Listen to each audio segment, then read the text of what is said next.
জানিয়ে দেব সর্বশেষ আপডেট বাংলা সংবাদ। শুরুতেই শিরোনাম। গোপন অপারেশনে ডেভিল হান্টের শীর্ষ নেতা নারায়ণগঞ্জ ৪ আসনের সাবেক সংসদ সদস্য শামীম ওসমানকে আটক করেছে সেনাবাহিনী। এবং সর্বশেষ জানাবো, জাতীয় নির্বাচনকে প্রভাবিত করতে ভিন্ন নামে ভিন্ন চেহারায় বাংলাদেশে প্রবেশ করেছে ভারতের গোয়েন্দা সংস্থা এর একদল অপারেটিভ। এতক্ষণ শুনছিলেন সংবাদ শিরোনাম, এখন জানিয়ে দেব বিস্তারিত। আওয়ামী লীগ সরকার ক্ষমতা থাকা অবস্থায় নারায়ণগঞ্জে একচ্ছত্র আধিপত্য বিচার করেছিলেন নারায়ণগঞ্জের ৪ আসনের সাবেক সংসদ সদস্য শামীম ওসমান। সর্বমহলে তার একচ্ছত্র নিয়ন্ত্রণ থাকত। যে কেউ তার মতের বাইরে গেলেই তাকে নানাভাবে হুমকি ধামকির শিকার হতে হতো। নিজ দলীয় নেতাকর্মী থেকে শুরু করে প্রশাসনের কর্মকর্তা ও তার হয়রানি থেকে মুক্তি পেতেন না। ১৯৮১ সালে সরকারি তোলারাব কলেজের ভিপি নির্বাচিত হওয়ার থেকেই ছাত্র রাজনীতির নাম আসে শামীম ওসমানের।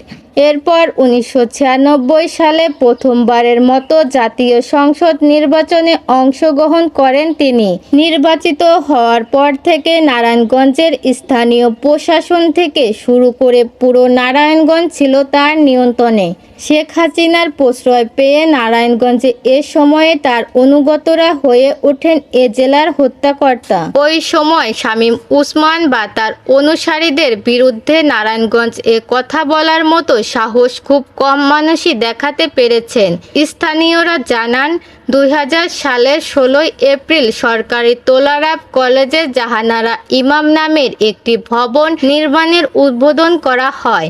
উদ্বোধনী অনুষ্ঠান শেষে কলেজ প্রাঙ্গণে মুক্ত মঞ্চের সমাবেশ থেকে রাজাকার স্বাধীনতা যুদ্ধাপরাধীদের বিচার দাবি করা হয়। সেদিন সমাবেশ শেষে ঢাকা নারায়ণগঞ্জ লিংক রোডের নারায়ণগঞ্জ গোলাম আজম, দেলোয়ার হোসেন সাইদি এবং আলী আহসান মোহাম্মদ মুজাহিদের প্রবেশ নিষিদ্ধ করে সাইনবোর্ড স্থাপন করা হয়। এরপরেই মূলত ওই এলাকার নামকরণ হয় সাইনবোর্ড।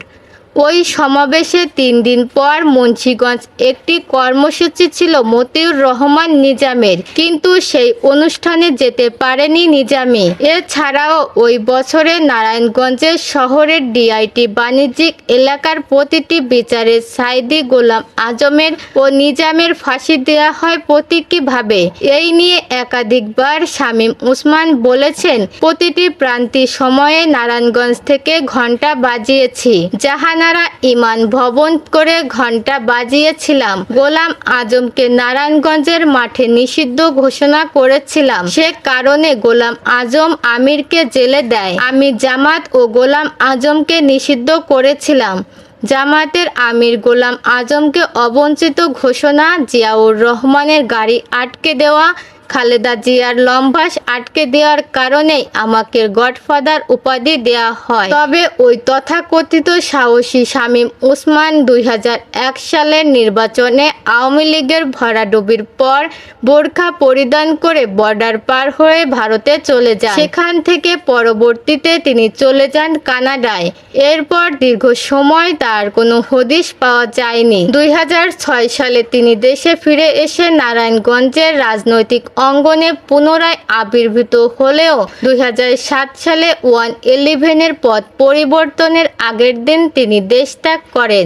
তিনি দেশে ফিরে আসেন ২০০৯ সালের এপ্রিল মাসে আওয়ামী লীগ ক্ষমতা গ্রহণের পর। ২০১১ সালে নারায়ণগঞ্জের মেয়র নির্বাচিত হয় বিনা প্রতিদ্বন্দ্বিতা করে, কিন্তু ততদিনে মাঝে নতুন খেলোয়াড় আবির্ভূত হন সেলিনা হায়াৎ তায়েবী। তায়েবীর কাছে শামীম ওসমানকে বিশাল ব্যবধানে পরাজিত হতে হয়। ২০১৪ সালের নির্বাচনে প্রয়াত অভিনেত্রী সারা বেগম কবরীকে বাদ দিয়ে আওয়ামী লীগ সরকার নারায়ণগঞ্জ ৪ আসনে এই বিতর্কিত শামীম ওসমানকে মনোনয়ন দিয়েছিলেন। ১/১১ পরিবর্তনের পর ফখরুদ্দিন ও মঈনুদ্দিন এর সরকার দুর্নীতিবাজদের তালিকা করতে নির্দেশ দিয়েছিল দুর্নীতি দমন কমিশন বা দুদককে। ওই সময় দুদক ঘোষিত শীর্ষ ৫০ দুর্নীতিবাজের আসামিদের মধ্যে ৯ নম্বরে ছিলেন শামীম ওসমান। গ্রেপ্তারি পরোয়ানাও জারি করা হয়েছিল তার বিরুদ্ধে, কিন্তু বিদেশে পলাতক থাকায় সেই সময় তাকে গ্রেপ্তার করা যায়নি। আদালতের সেই সময় শামীম ওসমানের অস্থাবর সম্পত্তি ভোগের নির্দেশ দিয়েছিল। নারায়ণগঞ্জের টানবাজার পতিতাপল্লী উচ্ছেদ করা হয় শামীম ওসমানের নেতৃত্বে। শামীম ওসমান এদিকে তার মহান কীর্তি হিসেবে জনগণের সামনে প্রচার করার চেষ্টা করতেন, অথচ ওই পতিতাপল্লী উচ্ছেদের ক্ষতিগ্রস্তদের পুনর্বাসন করতে সরকারের বরাদ্দের ২ কোটি টাকা পুরোটাই আত্মসাৎ করেছিলেন শামীম ওসমান। পতিতাদের পুনর্বাসন না করাতে সেসব পতিতা এবং তাদের বংশধরে রাখা খুন নারায়ণগঞ্জে ছড়িয়ে পার্শ্ববর্তী শহরেও এই নিষিদ্ধ পেশার বিস্তার ঘটেছে। নারায়ণগঞ্জে বেসিক শিল্প এলাকা শোভন নারায়ণগঞ্জের অন্যান্য এলাকার গার্মেন্টসের ঝুট ব্যবসায়ী শামীম ওসমান নিয়ন্ত্রণ করতেন। নারায়ণগঞ্জের শীতলক্ষ্যা বুড়িগঙ্গা নদীর বিভিন্ন খাত থেকে জাহাজের তেল চুরির সিন্ডিকেট তার অনুগত বাহিনী নিয়ন্ত্রণ করত। তাছাড়া ফুটপাত দখল করে হকারদের কাছ থেকে চাঁদা আদায়, বাস এবং পরিবহন থেকে চাঁদা আদায় ইত্যাদি নানা সিন্ডিকেট শামীম ওসমান প্রত্যক্ষ নির্দেশে নিয়ন্ত্রণ হতো। শামীম ওসমানের কোম্পানির IGU নিউ লাইসেন্স বাতিল, এই সংবাদটির দিকে এবার আপনাদের দৃষ্টি দেখাতে চাই। 2014 সালের অবৈধ VIP ব্যবসায় শামীম ওসমানের জড়িত থাকার প্রমাণ পাওয়া গিয়েছিল। ওই সময় মন্ত্রিসভায় একটি বৈঠকে শামীম ওসমানের বিরুদ্ধে অবৈধ VIP ব্যবসায় জড়িত থাকার অভিযোগ তোলেন তৎকালীন টেলিযোগাযোগ ও প্রযুক্তি মন্ত্রী আব্দুল লতিফ সিদ্দিকী। জানা যায় শামীম ওসমানের স্ত্রী লিপি ওসমান ও ছেলে অয়ন ওসমানের নামে থাকা 2টি কোম্পানি ইন্টারন্যাশনাল গেটওয়ে ও IGU ভিউ লাইসেন্স বাতিল করে দেন BTRC।